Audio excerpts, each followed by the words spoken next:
నిన్న చూసిరు కదా ఇప్పటిదాకా విజువల్స్. హైదరాబాద్లో మూసి ఉప్పొంగినటువంటి తీరు, మూసి పరివాహక ప్రాంతమంతా నిండా మునిగినటువంటి పరిస్థితి. దాదాపు 100 సంవత్సరాల తర్వాత ఆ పరిస్థితి మళ్ళీ రిపీట్ అయిందన్నట్టుగా వార్తా కథనాలు చూస్తూ ఉన్నాం. సో మూసి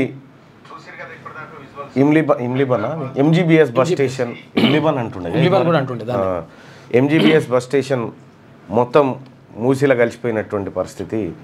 అక్కడ ఒక సముద్రానికి తలపిస్తూ ఉంది. అదంతా చూస్తూ ఉంటే బ్రిడ్జ్లపై నుంచి కూడా వాటర్ పోతూ ఉన్నాయి. ఈ అంశం కాసేపు పక్కన పెడితే, ఇక తెలంగాణ రాష్ట్రంలో నిన్న నేనేం చెప్పినా మార్నింగ్ న్యూస్లో, నేను మార్నింగ్ న్యూస్లో చెప్పింది ఒకసారి చూద్దాం, చూసినాక మనం మిగతా చూద్దాం. ఎట్లా మొన్న కేసులో హైకోర్టు జస్టిస్ లక్ష్మణ్ బెంచ్ ఏం చెప్పింది ఎరికేనా? అయ్యా 42% రిజర్వేషన్ బీసీలకు ఇస్తా అంటున్నారు, దాన్ని ఎట్టి పరిస్థితిలో ఇయ్యకూడదని చెప్పి 2 రెడ్లు పోయి కేసు వేస్తే లక్ష్మణ్ బెంచ్ ఏమన్నదంటే, ఇంకా జీవో కాగితమే రాలేదు అప్పుడే ఎందుకు ఉరికొచ్చిరాయా, జీవో కాగితం వచ్చినాక రాపోరని చెప్పింది. పేపర్లలో వచ్చిందని ఎట్లా మనం అట్లా పేపర్లలో వస్తే నేను ఎట్లా నమ్మాలి, జీవో కాగితం వచ్చినాక రాపోరని చెప్పింది. ఇగో జీవో కాగితం వచ్చింది, మళ్ళీ పోతారు. ఈ జీవో కాగితం పట్టుకొని హైకోర్టుకు పోతే తుమ్మినంత సేపట్లో కొట్టేస్తుంది హైకోర్టు ఈ జీవోను, ఒక హ్యాక్షన్ తుమ్మినంత సేపట్లో. కారణం ఏంది, ఎందుకు కొట్టేస్తుంది అని అంటే, ఈ 42% రిజర్వేషన్ ఏదైతే ఉందో ఇది సుప్రీంకోర్టు విధించినటువంటి 50% సీలింగ్, దీన్ని దాటుతుంది. కాబట్టి ఇది ఈ జీవో చెల్లదు అని కొట్టేస్తుంది. ఇది ఉత్తరే కాగితం. ఇప్పటికి బీసీ రిజర్వేషన్ల పేరు మీద 10 మాటలు చేయించుకుంటాడు పాలాభిషేకం. బీసీ రేవంత్ రెడ్డి గారు నేను ఛాలెంజ్ చేస్తా ఉన్నా, ఈ జీవో తోటి, ఈ జీవో కోర్టులలో నిలబడే జీవోనే అని నువ్వు నిజంగా అనుకుంటే నీ మనమని మీద ఒట్టేసి నువ్వు చెప్పు ఇది నిజంగా నిలబడుతుందని, నా పిల్లల మీద ఒట్టేసి నేను చెప్తా ఇది నిలబడదని. సిద్ధమా? ఎందుకు ఎవరిని బూరిడి కొట్టిస్తందుకు ఇదంతా? ఎవరిని బూరిడి కొట్టిస్తందుకు? ఏ ఒక్కరు కోర్టుకు పోయినా అయితే ఈయన తెలివి కల్లా ఆయన రేవంత్ రెడ్డి, ఎందుకంటే సరిగ్గా కోర్టుకు దసరా సెలవులు రాగానే జీవో, అటు దసరా సెలవులు రాగానే జీవో రిలీజ్ చేసిందని చెప్తాను. ఓ నాయన హౌస్ మోషన్ పిటిషన్ ఇస్తారు. అప్పుడు స్పెషల్ ఉంటుంది కథ. హౌస్ మోషన్ అంటే జడ్జి గారు ఇంట్లో కూర్చొనే కోర్టు నడిపిస్తాడు అన్నట్టు హౌస్ మోషన్ పిటిషన్ అంటారు. హౌస్ మోషన్ పిటిషన్ ఎత్తుకొని పోతూనే ఉంటారు. ఈ రెడ్లు పోతారు, ఆడికి పోయి పిటిషన్ ఎత్తారు, ఇది కొట్టేస్తారు. ఇదంతా జరిగే కార్యక్రమం. మొన్న కేసులో హైకోర్టు జస్టిస్ లక్ష్మణ్ బెంచ్ ఏం చెప్పింది ఇక్కడ? నిన్న నేనేం చెప్పిన మార్నింగ్, రేవంత్ రెడ్డి గారు కుట్రపూరితంగా బీసీలకు 42% రిజర్వేషన్ దక్కొద్దని కోర్టుల్లో కొట్టుడుపోయేటువంటి ఒక చిత్తు కాగితాన్ని జీవో రూపంలో మనం మీదకి ఇసిరేసిండు. మళ్ళొక్కసారి పాలాభిషేకాల కార్యక్రమాలు ఉంటుంది అని మనం చెప్పినాం. కోర్టుల్లో రిజర్వేషన్ల కోసం కొట్లాట కాడ మనం ఉంటే గ్రూప్ 1 కాగితాలు ఓసీలకు రెడ్లకు అందజేసుకుంటా నిన్న ఆయన ఉన్నాడు. నిన్న ఎగ్జాక్ట్గా నేను చెప్పింది అయిందా కాలేదా? జరా లైవ్లో చూస్తున్నటువంటి మిత్రులారా,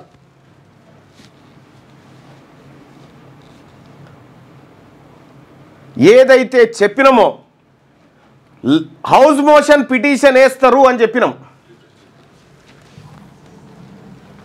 హౌస్ మోషన్ పిటిషన్ వేస్తారు వీళ్ళు, ఖచ్చితంగా ఈ రెడ్లు మనకు రానియరు అని చెప్పి ఇవాళ వట్టి జానయ్య గారి జన్మదినం వస్తాడేమో కాసేపట్లో. ఆయనకు శుభాకాంక్షలు. సూర్యాపేట టైగర్ మా ముద్దు బిడ్డ. ఇక ఇక్కడ నేను నిన్న చెప్పింది అక్షరాల గదే జరిగింది. ఇది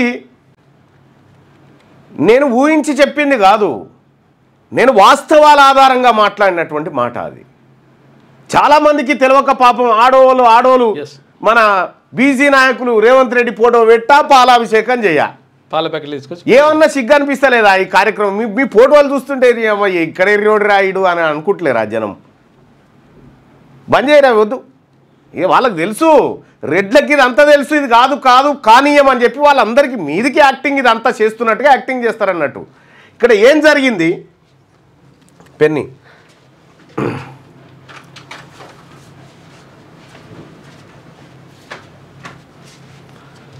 ఇక్కడ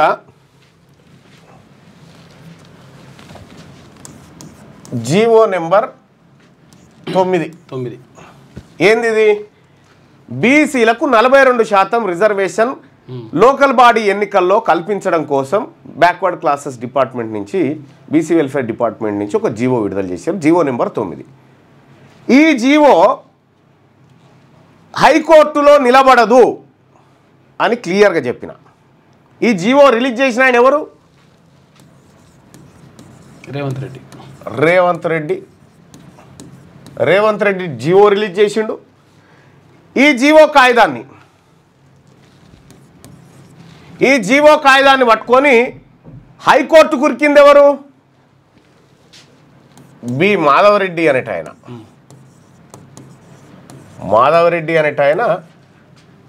కోర్టుకు పోయిండు. రెడ్డి జాగృతి కోర్టుకు వెళ్ళిండు ఈ జీవో కొట్టేయాలని. ఈయన తరఫున, ఈ మాధవరెడ్డి తరఫున వాదిస్తుంది ఎవరు కోర్టులో జీవో కొట్టేయాలని? ఇంకో రెడ్డి, మయూర్ రెడ్డి వాదిస్తున్నాడు. న్యాయవాది,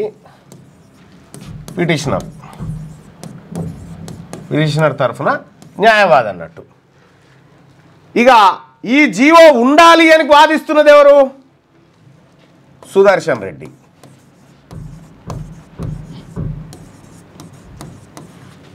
అడ్వకేట్ జనరల్ ఏజీ.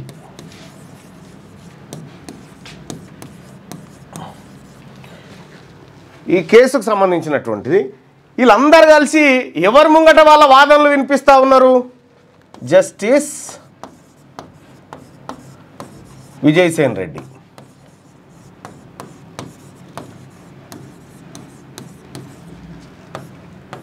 న్యాయమూర్తి. జీవో బీసీలది 42%.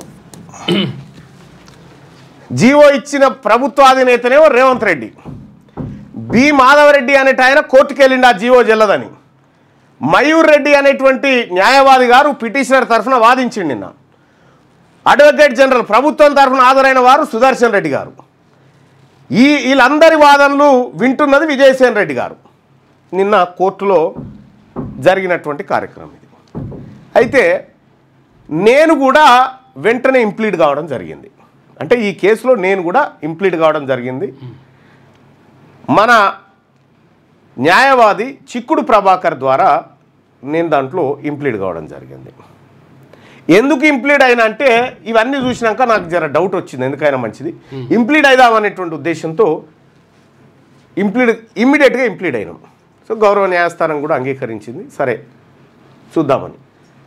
సో ఈ కార్యక్రమం అంతా జరుగుతూ ఉంది. బీసీలకు రిజర్వేషన్ కోసం ఎవరి మధ్య ఎవరు పోరాటం చేస్తున్నారో చూడండి. ఇక్కడ బీసీలకు రిజర్వేషన్ రావాలని వీళ్ళకు ఉన్నదా? న్యాయమూర్తి గారిని పక్కకు పెట్టండి. బీసీలకు రిజర్వేషన్ కావాలని వీళ్ళకు ఉన్నదా?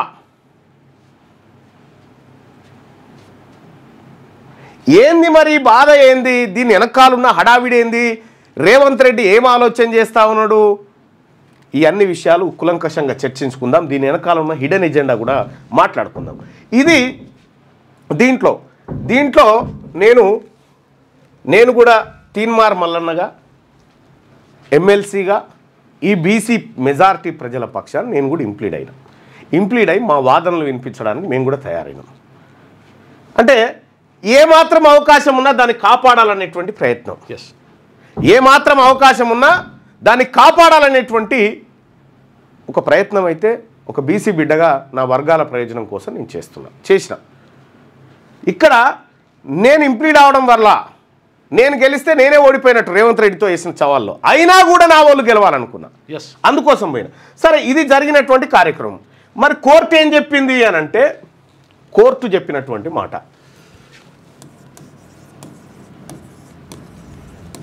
కోర్టు ఏం మాట చెప్పిందంటే, కోర్టు ముందు వాళ్ళు వాదనలు వినిపించారు. మయూర్ రెడ్డి గారు పిటిషనర్ తరఫున, బుట్టంగారి మాధవరెడ్డి తరఫున వాదనలు వినిపించి, గౌరవ న్యాయస్థానమా ఈ పిటిషన్ ఏదైతే ఉందో ఈ పిటిషను మేము వేసినటువంటి పిటిషను సాహేతుకమైంది. ఇక్కడ సుప్రీంకోర్టు విధించినటువంటి నిబంధనలను ఈ జీవో ఉల్లంఘిస్తూ ఉంది. ఇది ప్రజాస్వామ్య స్ఫూర్తిని దెబ్బతీస్తూ ఉంది. ఈ జీవో తప్పుడు జీవో అని చెప్పి వాళ్ళు వాదించారు. వాదించిన తర్వాత జడ్జి గారు ఏం చేసిందంటే అడ్వకేట్ జనరల్ అంటే అడ్వకేట్ జనరల్ని ప్రశ్నించడం అంటే ప్రభుత్వాన్ని ప్రశ్నించడం, ప్రభుత్వాన్ని తరఫున ఆయన ప్రతినిధి కాబట్టి అడ్వకేట్ జనరల్ గారిని అడిగింది. ఒకటి, గవర్నర్ వద్ద పెండింగ్లో ఉన్నది ఇంకా బిల్లు పెండింగ్లో ఉన్నప్పుడు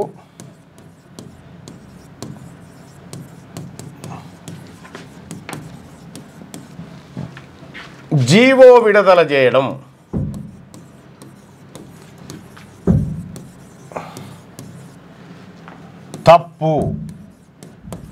తప్పు అనే మాట చెప్పింది. ఏం చెప్పింది కోర్టు? గవర్నర్ వద్ద బిల్లు పెండింగ్లో ఉన్నప్పుడు మీరు జీవో విడుదల చేయడం తప్పు అనే ఒక మాట చెప్పింది. దానికి అడ్వకేట్ జనరల్ గారు ఏమన్నారు? అయ్యా, సభలో ఉన్నటువంటి అన్ని పక్షాలు ఏకగ్రీవంగా ఆ బిల్లును ఆమోదించినాయి. గవర్నర్ గారు ఆమోదించినా ఆమోదించకపోయినా ఇది ప్రజా ఒపీనియన్గా ఇంప్లిమెంట్ చేసేటువంటి హక్కు ప్రభుత్వానికి ఉందనేటువంటి మాట చెప్పినాడు. దాన్ని ఎవరు ప్రశ్నించడానికి కూడా వీల్లేదనేటువంటి మాట చెప్పినాడు. అయ్యా, అది కరెక్టే కావచ్చు, కానీ నీవో కార్యక్రమాన్ని కంప్లీట్ చేయడానికి ఒక ప్రాసెస్ ఉంది, ఆ ప్రాసెస్ దాటుతున్నావు నువ్వు అని చెప్పింది. ఏంది ప్రాసెస్ అంటే గవర్నర్ గారికి బిల్లు పంపి 4 రోజులైంది. సుప్రీంకోర్టు ఏం గడువు చెప్పింది? 3 నెలల లోపల గవర్నర్ బిల్లును ఆమోదించకపోతే లేకపోతే వ్యతిరేకించకపోతే ఆటోమేటిక్గా బిల్లు పాస్ అయినట్టే అని చెప్పింది. ఇప్పుడు నెల గడిచిపోయింది కదా, ఇంకా 2 నెలలు ఉంది కదా, 2 నెలల దాకా వెయిట్ చేయొచ్చు కదా అని చెప్పింది కోర్టు. అంటే ఎన్నికలు వాయిదా వేసుకోవచ్చు కదా అని చెప్పింది. అంటే మీ అభిప్రాయం అడ్వకేట్ జనరల్ గారు ఏమన్నారంటే, సార్ మై లార్డ్, ఇది ఇంత అర్జెంటుగా విచారించాల్సింది ఏం లేదు, తర్వాత విచారించుకుందాం అని చెప్తే కోర్టు ఏమన్నదంటే అడ్వకేట్ జనరల్ గారిని మీరు ఎప్పుడంటే అప్పుడే విచారిస్తాం కానీ అప్పటిదాకా ఎన్నికలు వాయిదా వేస్తామని హామీ ఇస్తామని అడిగితే లేదు, నేను అధికారులతో మాట్లాడి మళ్ళీ లైన్లోకి వస్తా అని చెప్పి ఆయన కుర్చీలకేం లేచి అధికారులతో మాట్లాడుతందుకు పోయిండు. 15 నిమిషాలు అధికారులతో మాట్లాడిన తర్వాత, సార్ నాకు అధికారులు అందుబాటులోకి రాలేదు, ఈ సెలవు దినాలు కాబట్టి నేను తర్వాత చెప్తా అంటే, తర్వాత కాదు రేపు పెట్టుకుందామా అని కోర్టు అన్నది. లేదు సార్, సెలవు రేపు సండే కాబట్టి మండే రోజు ప్రభుత్వ అభిప్రాయాన్ని మీకు చెప్తా అని చెప్పిండు. అంటే వాయిదా వేసుకుంటారా అంటే అని చెప్పిండు. అంటే సోమవారం దాకా ప్రభుత్వ అయితే ఇక్కడ ఎన్నికల కమిషన్ అడిగింది ఏమని, ఎన్నికలు నిర్వహించడానికి మీరు సిద్ధంగా ఉన్నారంటే మేము ఏ క్షణమైనా నోటిఫికేషన్ ఇవ్వడానికి సిద్ధంగానే ఉన్నామని చెప్పారు. కానీ ప్రభుత్వం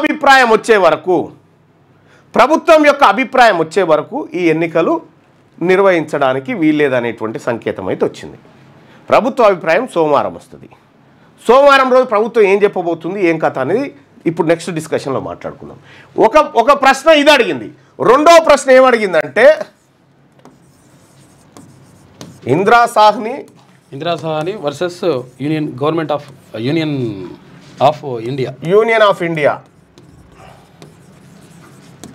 ఈ కేసులో విధించినటువంటి 50% రిజర్వేషన్ స్లాబ్ దాటుతుంది కాబట్టి ఇది దాటడం చట్టవిరుద్ధం అనేటువంటి మాట రెండో మాట హైకోర్టు చెప్పింది.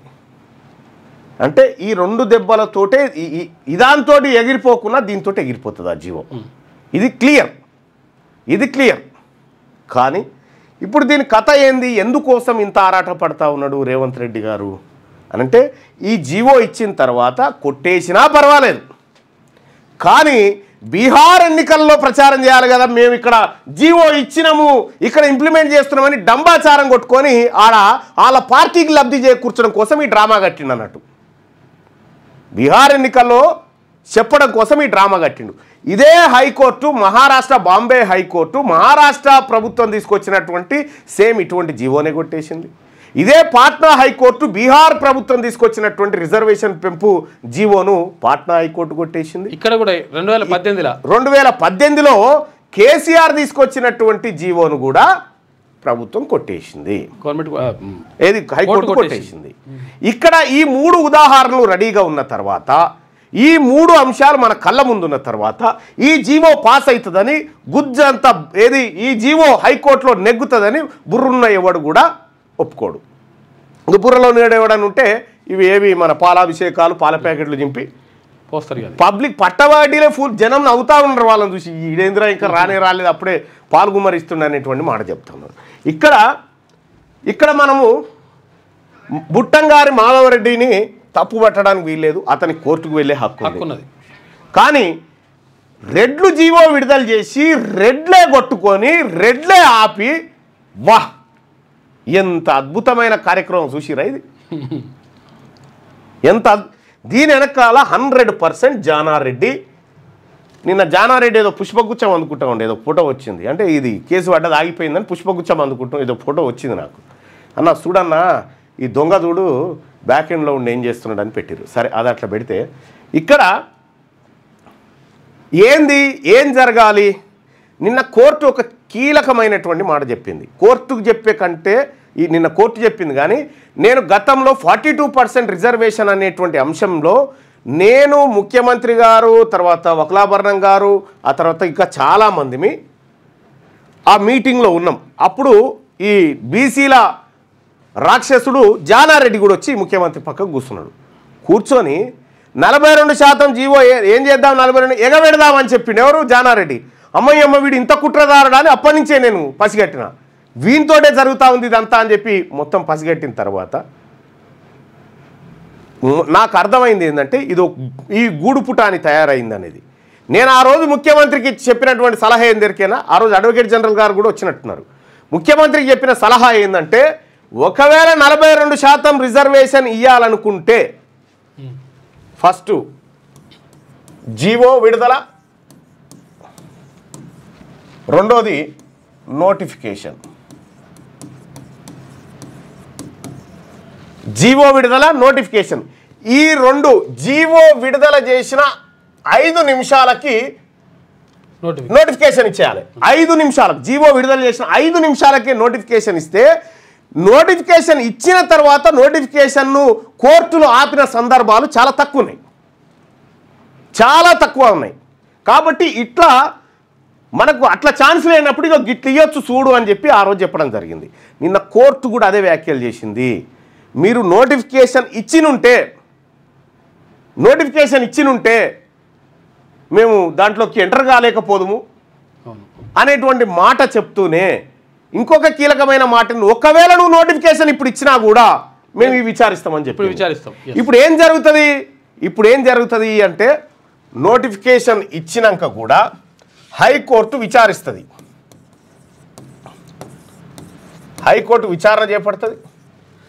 హైకోర్టు విచారణ చేపట్టి నోటిఫికేషన్ ఇచ్చి, ఎలక్షన్ నోటిఫికేషన్ ఇచ్చి, నామినేషన్లు వేసి సర్పంచ్గా ఎంపీడీసీగా గెలిచిన తర్వాత కూడా ఈ ఎన్నిక చెల్లదు అంటే కథం క్యాన్సిల్ అయిపోతాయి, ఈ ఎన్నిక చెల్లదు అని, ఈ రిజర్వేషన్ల జీవో చెల్లదు అని కోర్టు తీర్పిస్తే వీళ్ళందరూ మళ్ళా పదవులు పోయినట్టే.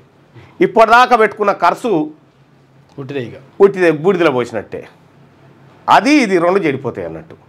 సో కాబట్టి హైకోర్టులో ఈ అంశం పెండింగ్లో ఉండగా నోటిఫికేషన్ ఇస్తే దాన్ని విచారించి ఈ జీవో విరుద్ధంగా ఉంటే ఈ 42% బీసీలకు కేటాయించేటువంటి సీట్లు ఏవైతే ఉన్నాయో అవి గంగల కలిసినట్టే.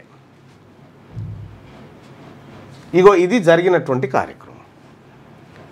వీళ్ళు ఏమైనా కుట్రలు చేస్తురా, కుతంత్రాలు చేస్తురా అని చెప్పి నేనే చిక్కుడు ప్రభాకర్ గారి ద్వారా, సీనియర్ అడ్వకేటు, పేదల అడ్వకేటు, ఆయన ద్వారా నేనే ఎంట్రీ కావడం జరిగింది, ఇంప్లీడ్ అయిన దాంట్లో. ఏం జరుగుతుందో చూద్దామని. ఇక్కడ హైకోర్టు విచారణ పెండింగ్లో ఉండగా నువ్వు నోటిఫికేషన్ ఇస్తే, ఒకవేళ హైకోర్టు తీర్పు ఈ జీవో చెల్లదు అని 100% చెల్లదు, 100% చెల్లదు. కానీ నువ్వు ఈ 2 ఒకేసారి ఇస్తే మట్టుకి ఆ ప్రక్రియ జరిగిపోయేది, అవకాశం ఉంటుండే, ఆ ప్రక్రియ జరిగిపోయేది. కోర్టులు చాలా తక్కువగా జోక్యం చేసుకునే ఛాన్స్ ఉండే. ఇవి చేయలే, ఇది చేసినావు. అంటే జీవో విడుదల చేసి నువ్వు ఆగినవు. ఎందుకు ఆగినవు? టైం ఇవ్వాలి నాకు. ఎందుకు? వీళ్ళు కోర్టుకు పోవడం కోసం ఆపినవు. జీవో విడుదల చేసిన తర్వాత గ్యాప్ ఎందుకు ఇచ్చి నోటిఫికేషన్కు అని అంటే ఈ రెడ్లు పోయి మళ్ళీ పిటిషన్ వేయాలి, 42% ఆగిపోవాలి. ఇక్కడ ఎంత అద్భుతం చూడు. రేవంత్ రెడ్డి గారు బీసీలు నిన్న పాలాభిషేకం చేయించుకుండు. బీసీల పక్షపాతి ముఖ్యమంత్రి రేవంత్ రెడ్డి అని చెప్పి పాలాభిషేకాలు అయినాయి. ఇప్పుడు బీసీల అవి చూస్తే ఏమనుకున్నారు, రే బీసీల కోసం ఇంత మంచి జీవో ఇచ్చిండ్రా అని అనుకో. ఇదే మళ్ళీ ఇంకొక రెడ్డి గారు, ఈయన రెడ్ల ప్రయోజనాలు కోసం పోతాడు. బీసీలకు జీవో ఇవ్వద్దని ఇంకో రెడ్డి పోతాడు. బీసీలకు జీవో ఇచ్చేది ఒక రెడ్డే. ఈ బీసీలకు అసలు ఈ జీవోనే రద్దు చేయాలని ఇంకో రెడ్డి వాదిస్తాడు. ఈ జీవో మంచిది ఉండాలని ఇంకో రెడ్డి వాదిస్తాడు. ఇంట్లోనే మంచోళ్ళు, ఇంట్లోనే షెడ్డోళ్ళు, ఎవరికి కావాల్సిన రూపాలలో వాళ్ళు ఉన్నారు. అందరు వాళ్ళే ఉన్నారు. మళ్ళీ ఎవరికి కావాల్సిన రూపాలలో వాళ్ళు ఉన్నారు. ఇక మనం పిచ్చోళ్ళ మీద ఇది జరిగింది నిన్న. అందుకోసమే ప్రజలారా, వీళ్ళు ఎప్పటికి మనోళ్ళు కాదు. ఒకవేళ జస్టిస్ సుదర్శన్ రెడ్డి గారు న్యాయ సూత్రాలకు అనుగుణంగా విజయసేన్ రెడ్డి గారు న్యాయ సూత్రాలకు అనుగుణంగా ఈ జీవో చెల్లుతుందని చెప్పిండు అనుకో, జీవో చెల్లుతుంది అని చెప్పిండు అనుకో, ఈ నలుగురు ఒకటైతారు. అప్పుడుగా ఈ నలుగురు ఒకటై ఎట్టి పరిస్థితుల్లో వాళ్ళకు దక్కొద్దురా బీసీలకు కానీ అప్పుడు మళ్ళీ సీక్రెట్ మీటింగ్ అవుతుంది అన్నట్టు. ఇగో ఇది వాళ్ళ కథ, డ్రామా. ఈ డ్రామా పసిగట్టకపోతే బీసీలకు ఏమీ రావు. కేవలం పాలాభిషేకం, పాల ప్యాకెట్లు మాత్రమే వస్తాయి మీకు.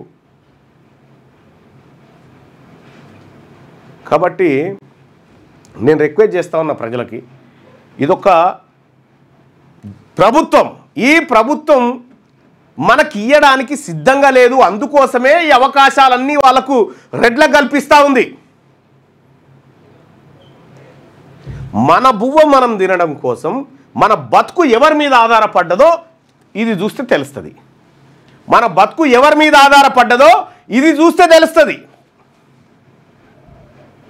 ఎవరి దయాదాక్షిణ్యాలు. రేవంత్ రెడ్డి ముఖ్యమంత్రి అయితే సుదర్శన్ రెడ్డిని అడ్వకేట్ జనరల్ చేసిండు. రెడ్లందరినీ భర్తీ చేసుకుంటూ వచ్చిండు. ఇప్పుడు ఆ రెడ్ల మీద అంటే ఒక్క సీఎం పోస్ట్ అనేది ఎంత కీలకమో మీరు చూడండి. ఇక్కడ కనుక బీసీ వాళ్ళు ఉంటే ఇవాళ ఈ సెక్షన్ బీసీల చేతుల్లో ఉండేది. అప్పుడు బరాబర్ ఉండేది వాదన, బరాబర్. చిత్తశుద్ధి లేదా కేసీఆర్, అది రేవంత్ రెడ్డికి చిత్తశుద్ధి లేదు. బీసీల ద్రోహి. ఒకసారి మనం ఈ పోల్ పెట్టుకుందాం.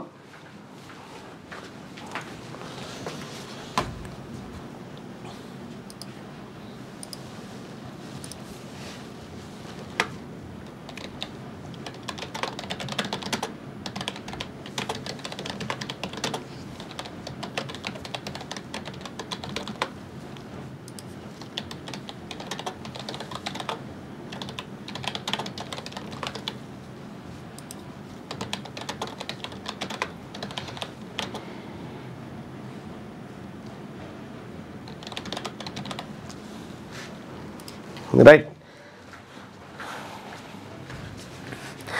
రేవంత్ రెడ్డిని బీసీల ద్రోహిగా ప్రకటించుకోవచ్చా? అవును, రేవంత్ బీసీల ద్రోహి అనుకునే వాళ్ళు ఇక్కడ, కాదు రేవంత్ బీసీల పెద్దన్న అనుకునే వాళ్ళు ఇక్కడ మీ ఒపీనియన్ని షేర్ చేయండి.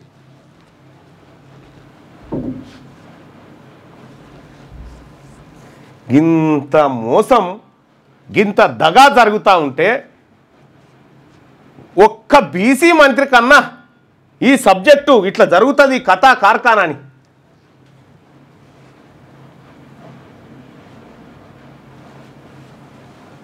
దయచేసి ఓటింగ్లో పాల్గొనండి. ఈ మాటను ఇంకోటి ఏంటంటే ఇక చూడ్రి, ఇప్పుడు ఇదంతా కోర్టులో ఉంది. ఎట్లా ప్రాసెస్? అసెంబ్లీ పాస్ చేసినటువంటి బిల్లును గవర్నర్ అసెంట్కు పంపి, గవర్నర్ రాష్ట్రపతికి పంపి, రాష్ట్రపతి పార్లమెంటుకు పంపి, పార్లమెంటు దాన్ని అమెండ్మెంట్ చేసి ఆ బిల్లును అమెండ్మెంట్ చేసి 9th షెడ్యూల్లో పెడితే అప్పుడు రాజ్యాంగబద్ధంగా రిజర్వేషన్లు వస్తాయి. ఇది ప్రాసెస్. ఇది చేయకుండా ఇది గవర్నర్ దగ్గర ఇచ్చిపెట్టి వచ్చి గవర్నర్ను మీద ఒత్తిడి చేయకుండా, పార్లమెంట్ను స్తంభింపజేయకుండా దొంగ దీక్షలు, దొంగ నాటకాలతో రేవంత్ రెడ్డి ఆడినటువంటి డ్రామా ఏదైతే ఉందో ఇది స్పష్టంగా అర్థమవుతుంది. ఇప్పుడు రేవంత్ రెడ్డి చేతులు ఏముందయ్యా అని అంటే, తెలంగాణ రాష్ట్రంలో 3 పిల్లలు ఉన్నటువంటి వాళ్ళు, లేదా అంతకంటే ఎక్కువ మంది పిల్లలు, దాన్న ఏడి 3 పిల్లలు అంతకంటే ఎక్కువ మంది పిల్లలు ఉన్నటువంటి వాళ్ళు బీసీలలో, ఎస్సీలలో, ఎస్టీలలో ఎక్కువగా ఉన్నారు. అవునా? మరి 3 పిల్లల నిబంధన అంటే 2 పిల్లల నిబంధన, సారీ 2 పిల్లల నిబంధన ఎత్తేయాలి. స్థానిక ఎన్నికల్లో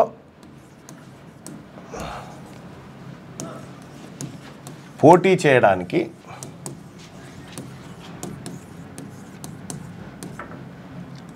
2 పిల్లల నిబంధన ఎత్తేయాలి.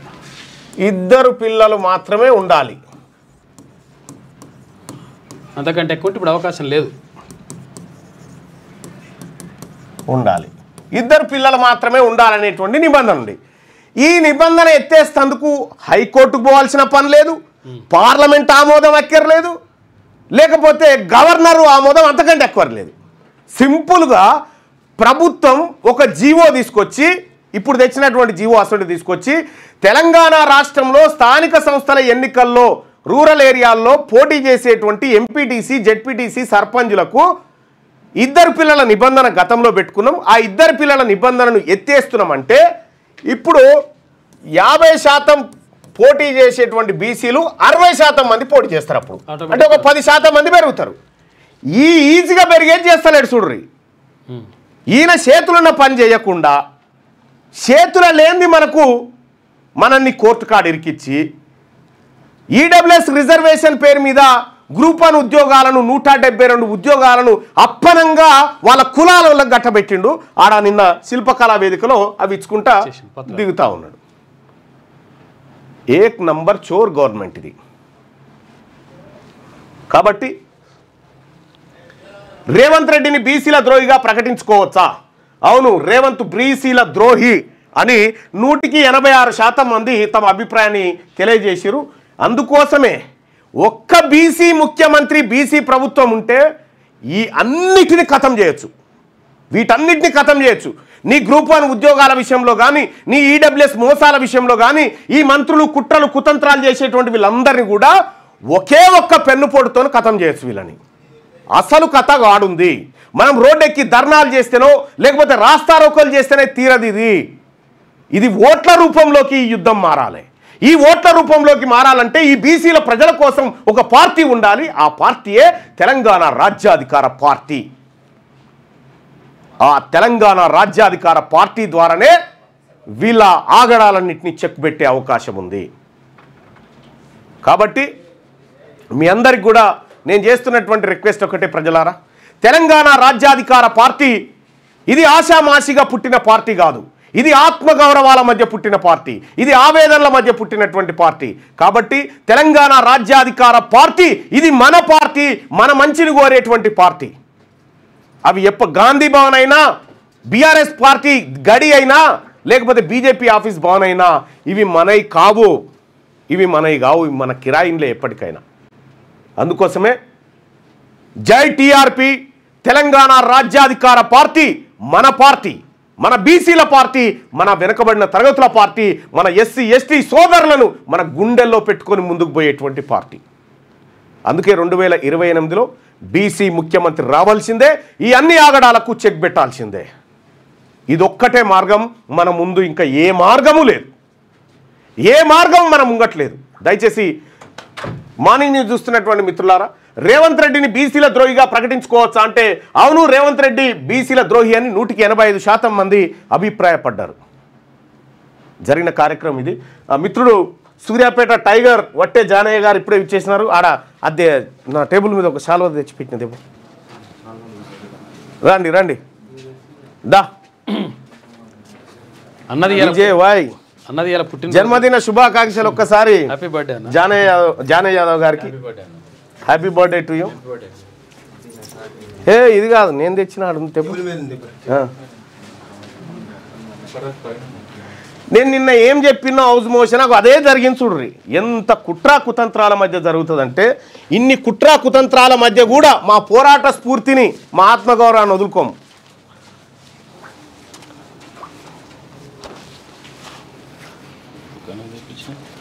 ఇక మరి అది తప్పితట్లేదు. హ్యాపీ బర్త్డే టు యూ నా. అంటే అట్లా చూసుకోవాల్సిన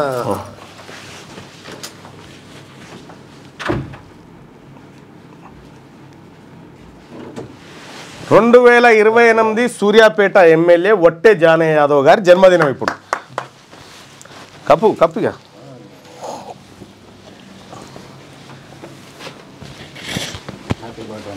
థ్యాంక్ యూ అన్న.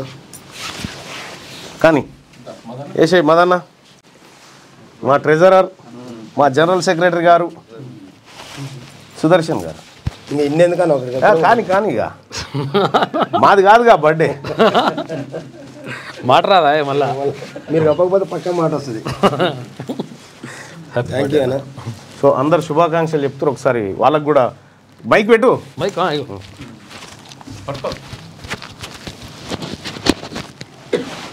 అందరికీ ధన్యవాదాలు. మరొకసారి జన్మదిన శుభాకాంక్షలు. తెలంగాణ రాజ్యాధికార పార్టీ రాష్ట్ర ప్రధాన కార్యదర్శి ఒట్టే జానయ్య గారికి కేక్ కట్ చేయవలసిందిగా కోరుతా ఉన్నాం. జన్మదిన వేడుక లైవ్లో అన్న పట్టుకోరు. చలో పట్టుకో జన. దీపాలు దీపాలు లేవు, ఏం లేవు. నువ్వు పట్టుకోవట్లే కదా సుదర్శన్? ఊదుడు ఉండదు. ఒక నిమిషం ఇక చాలు. అట్లా కాదు.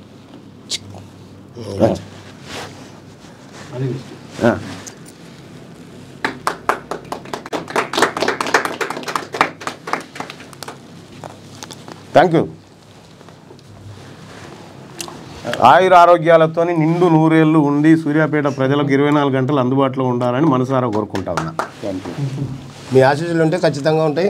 మా ప్రజలందరూ బాగుంటారు. మీ ప్రజలందరూ మీకు ఆశీస్సులు ఉంటాయి. సూర్యాపేట తెలంగాణ మొత్తం అట్లకి వెళ్తలేడుగా మరి సూర్యాపేటకి వెళ్ళి. ప్రజలతో పాటు మీ ఆశీస్సులు కూడా అందరి ఆశీస్సులు ఉంటాయి అన్న మీద. ఈ మీరు రాష్ట్ర హ్యాపీగా ఉండాలి. బీసీల రాజ్యాధికారం మీతో సాధ్యమైతే నమ్మి ప్రజలందరూ కూడా మీ వెంట నడుస్తూ ఉన్నారు కాబట్టి అది సిద్ధించాలని భగవంతుని కోరుకుంటా ఉన్నాం. Thank you so much. Thank you అన్న.